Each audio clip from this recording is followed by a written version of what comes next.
S Janakiraman, கோயில் வழிகாட்டி, ஆதீனத்தின் அங்கீகாரம் பெற்றவர். என்னுடைய செல் நம்பர் 91 59 85 40 14. இக்கோவில் திருவாடுதுறை ஆதீனத்தின் கட்டுப்பாட்டில் உள்ளது. திருவாடுதுறை ஆதீனம் மரபுள்ள ஆதீனம். சொல்லுங்க. தென்னாடுடைய சிவனையை போற்றி, எந்நாட்டவர்க்கும் இறைவா போற்றி, ஆராத இன்பம் அருளும் மலையே போற்றி. திருச்சிற்றம்பலம். ஒரு கோவிலுக்கோ ஒரு ஊருக்கோ போறது பெருசு இல்லை. இங்கே என்னென்ன இருக்குன்னு தெரிஞ்சுக்கணும். பிரயாணம் ஒரு பயன் உள்ளதாக இருக்கணும். வந்த முன்னு ஓடக்கூடாது. ஆலயங்கள்னாலே சிறப்புகள் இருக்குது. ஆவுடையார் கோயிலில் மட்டும் சிறப்பு இல்லை, அனைத்து கோயில்களிலும் சிறப்பு இருக்குது. புதுக்கோட்டை மாவட்டத்தில் பெரிய கோவில் இது. சிறப்புகள் அதிகம் உள்ள கோவில் இது. இங்கே பார்க்க வேண்டிய சிறப்புகள் திருவாசகத்தில் 51 பதிகம், அதில் பதிகம் சிவபுராணம், அதில் 95 வரி 95 பாயிண்ட் கண்டுபிடிச்சி வெளியில் எழுதி போட்டிருக்கேன். இவ்வளோ சிறப்பு உலகத்திலே ஒரு எந்த கோயிலையும் கிடையாது. இதுக்கு மேலேயும் சிறப்பு இருக்குது. மாணிக்க வாசகர் திருவாசகம் மட்டும் பாடலை, திருக்கோவையாரும் பாடியிருக்கார். ஆண்டாள் பாடினது பாவை 30 பாட்டு, இவர் பாடினது கோவை 400 பாட்டு. அதுக்காக ஒரு 14 பாயிண்ட் கண்டுபிடிச்சி வச்சுருக்கேன். அது யார் செய்வாங்கன்னு சாமிக்கு தான் தெரியும். நான் காமிச்சதெல்லாம் சொல்கிறேன். அதுக்கு முன்னாடி முக்கியமாக திருவாசகம்ங்கிற நூல் பிறந்த பூமி இந்த திருப்பெருந்துறை. திருவாசகம் பிறந்த பூமியில் திருவாசகம் படிக்கிறது ரொம்ப நல்லது. அது படிக்கிறதா இருந்தால் 1000 பாட்டுக்கு படிக்க 5-6 மணி நேரம் ஆகும். எல்லாம் அணிந்து முற்றுவதெல்லாம் படிக்கிறாங்க. அந்த திருவாசகம் ஆரம்பத்தோட சிவபுராணம், அதுவும் 95 வரி, அது படிக்கவும் 1/4 மணி நேரம் ஆகும். திருவாசகம் பிறந்த பூமிக்கு வந்திருக்க. இன்றைக்கி செவ்வாய்க்கிழமை இருக்கட்டும், வேலை பார்க்க. இன்றைக்கி செவ்வாய்க்கிழமை நட்சத்திரத்தில் இன்றைக்கி திருவோண நட்சத்திரம். திதியில் இப்போ பஞ்சமி, மத்தியானத்துக்கு மேலே சஷ்டி முருகனுக்கு வந்துடுது. ஒரு 11 வரி திருவாசகத்தில் சொல்கிறேன், நீங்களும் சொல்லுங்கள். சொல்கிறது நல்லது. திருச்சிற்றம்பலம். நமச்சிவாய வாழ்க, நாதன் தாழ் வாழ்க, இமைப்பொழுதும் என் நெஞ்சில் நீங்காதான் தாழ் வாழ்க, கோகழி ஆண்ட குருமனிதன் தாழ் வாழ்க, ஆகமம் ஆகி நின்று அன்னிப்பான் தாழ் வாழ்க, ஏகன் அநேகன் இறைவன் அடி வாழ்க.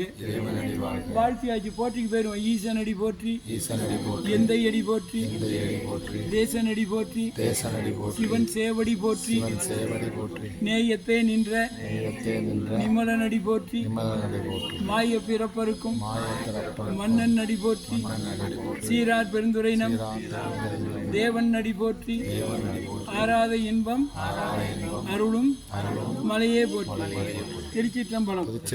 இன்பங்கள் எத்தனையோ வகை, அதில் முடிவில்லாத இன்பத்தை இந்த சாமி கொடுப்பாருன்னு ஆராத இன்பம் அருளும் மலை போற்றின்னு மாணிக்க வாசகர் சுவாமியை பாடியிருக்கார். இங்கே வந்தால் பிறவியே இருக்காது. மாய பிறப்பருக்கும் மன்னன் அடி போற்றின்னு பாடியிருக்கார். இது வரைக்கும் நான் தான் குருந்த மரம் என்ன, இது வரைக்கும் நான் தான் பேசினேன், உங்களோட பேச விடலை. இப்பொழுது நீங்களும் பேசலாம். இது ஒரு கலந்துரையாடல் நேரம் அல்லது கேள்வி நேரம்னு வச்சுக்கலாம். நீங்கள் ஏதாவது கேள்வி கேட்க விருப்பப்பட்டால் என்னை கேட்கலாம். தெரிஞ்சால் நான் பதில் தரேன். மாணிக்கவாசர் வாழ்ந்தது 32 வயசு தான். மாணிக்கவாசர் கட்டினது சாமி இருக்கிற இடம் மட்டும்தான். இதெல்லாம் வெவ்வேறு காலங்கள். மாணிக்கவாசர் காலம் கிபி 3. இப்போ 2024, 2000 ஆண்டு பழமையான கோவில். மாணிக்கவாசர் மறைந்தது சிதம்பரத்தில் பெரிய ஜோதி கண்டு ஜோதியில் அவர் மறைந்ததாக வரலாறு. என்னென்ன காமிச்சேன்னு அப்படியே ஒரு பட்டியல். கோயிலுக்குள்ளே வந்த உடனே சாமியை ராஜகோபுரம் வெளியிலேயே பார்க்க ஒரு வாய்ப்பு. அது பின்னாடி தான் கண்டுபிடிச்சா 2ஆவது போர்டில் சேர்த்துருக்கேன். குரங்கும் உடம்பு ஃபஸ்ட்டில் வழிபாட்டு முறை 1, 2வது கொடுங்கைங்கிற கம்பி வகை, 3வது 2 தூணில் 1000 மண்டபம், 4வது 6 யானை தூக்கிட்டு ஒரு பரபரத்துக்கு பூட்டி இருக்கேன், உட்காந்து பேசினேன். 5வது 1000 சிவாலயம் பூட்டி இருக்குது. 6வது பட நாட்டு குதிரைகள், 7வது கல்வெட்டுக்களாய் விடையார் கோவில், 8வது 20 நட்சத்திரம், 9 பச்சாலியினால் ஓவியம், 10 கல்ச்சங்களி, 12 ராசியோட, 11 சாரீஸ் டிசைன், 12 நடன முத்திரை, 13 கல் உத்தரம் இல்லாமல் நிற்குது, 14 இசைத்தூண், 15 சலவுற்றம் குருந்த மரம், 16 சிற்பம்னு பொதுவாக வச்சுக்கலாம். நரம்பு மூட்டு சிற்பத்தின் சிறப்பு. அங்கே காற்றோட்டமாக இருக்கும்னு சில பாயிண்ட் சொன்னேன். நந்தி கொடிமரம் வழிபடம் இல்லை. சுவாமி அருவம் உட்காந்து பீடம் தான் இருக்குது. மேலே லிங்கம் இல்லை. மேலே லிங்கம் இல்லாத கவசம் வச்சுருக்காங்க. 3வது அக்னி, சூரியன், சந்திரன், நட்சத்திரம், தீபங்களாக சாமிக்கு பின்னாடி. 4வது நம்ம நடந்தால் நம்ம நெல் சுவாமியில் படும். காலையிலும் சாயந்தரம் வரைக்கும் சூரிய வெளிச்சம் ஆய வெளிச்சம் எல்லாமே. 5வது கற்பூரம் சாமியோட கம்பிட்டு அங்கேயே வச்சுருவாங்க. வெளியில் தரமாட்டாங்க, தொட்டுக்க முடிய முடியாது. 6வது கல்லில் சாத்த கொட்டி படையல், புழுங்கலரிசி, முளைக்கீரை, பாகக்காய். 7வது அம்பாளுக்கும் உருவம் கிடையாது. கல்லுனால ஜன்னல், ஒரு ஓட்டை வழியாக பார்த்தா அம்பாளுக்கு பாதம். அவடால் பணியிலே சாமி பேர் என்னன்னு கேட்டால் என்ன சொல்லுவேன்? ஆத்மநாதர். இவ்வளோ வேம போனால் எப்படியா அப்படிங்கிறியா? சுவாமி பேர் ஆத்மநாதர். அம்பாள் பேர் யோகா அம்பாள். எல்லாரும் யோகத்தை எதிர்பார்க்குறோம். எல்லா யோகம் எல்லாரும் கிடைக்கட்டும். சொல்லு. முன்னை வினை இரண்டும் வேறறுத்து முன்னின்றான், பின்னை பிறப்பருக்கும் பேராளன் தென்னன் பெருந்துறையில் மேய பெருங்கருணையாளன் வருந்துயரம் நீக்கும் மருந்து. சாமி எப்படி போட்டோன்னு பாய்க்கிறதுல அதில் ஆனால் கடந்த கருணை உள்ளவர் வரக்கூடிய கஷ்டத்தை போகக்கூடியவன்னு அது சொல்லி முடிக்கிறது என்னுடைய பழக்கம்.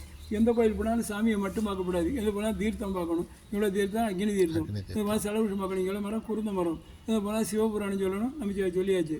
எல்லாம் ஞாபகத்தில் வச்சுக்க. இது போனால் தங்க கலசம் பார்க்கணும். வேலை பார்க்குறாங்க கிடைச்சிங்க பார்க்க முடியாது. இது போனால் சாமியோட பார்க்கணும். எல்லா சாமிக்கும் போர்டு போட்டிருக்கேன் பார்த்துக்க பிள்ளையார் முருகன்னு. இது போனால் பூஜை பார்க்கணும். காலம்பரை 7:30 பூஜை, 10க்கு பூஜை, 11 மணிக்கு பூஜை, 12:30 பூஜை, சாயந்தரம் 5:30 பூஜை, ராத்திரி 8 மணிக்கு பூஜை. ஒரு பூஜை பார்த்துட்டு கிடச்சிருச்சு.